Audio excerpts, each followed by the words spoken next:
Welcome to the Eastern Sib podcast at the Historian's Eye. Please subscribe, and if you'd like to be notified when new episodes are released, click the bell icon. The mandate of heaven was a principle used to justify the power of the Emperor of China, as well as explain suitability for office. According to this belief, heaven bestowed its mandate upon a just ruler, the Son of Heaven. The mandate of heaven depends on the virtue of the emperor. If he does not fulfill his obligations as emperor, then he loses the mandate and thus the right to be emperor. The mandate of heaven would have transferred to whoever would rule best. The fact that a ruler was overthrown was taken by itself as an indication that the ruler had lost the mandate of heaven.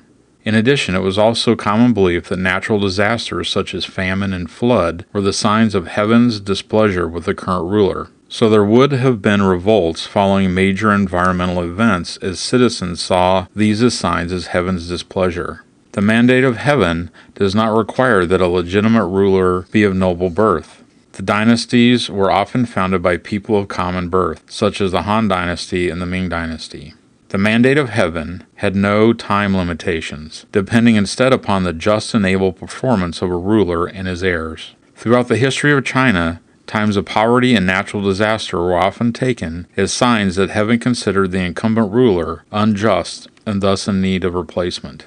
The concept of the mandate of heaven was first used to support the rule of the kings of the Zhou dynasty from 1046 to 256 BC, and their overthrow of the earlier Shang dynasty. The mandate of heaven was a well-accepted and popular idea among the people of China, since it argued for the removal of incompetent or despotic rulers, and provided an incentive for rulers to rule well and justly. The concept was often invoked by philosophers and scholars in ancient China, as well as to curtail the abuses of power by the ruler in a system that otherwise offered few checks to his power. Chinese historians interpreted excessive revolt as evidence that the mandate of heaven had passed. In China, the right of the rebellion against an unjust ruler had been a part of the political philosophy ever since the Zhou dynasty, and the successful rebellion was interpreted by Chinese historians as evidence that the divine approval had passed on to the successive dynasty. The right of rebellion is not coded into any official law. Rather, rebellion is always outlawed and severely punished, but still is a positive right grounded in the Chinese moral system.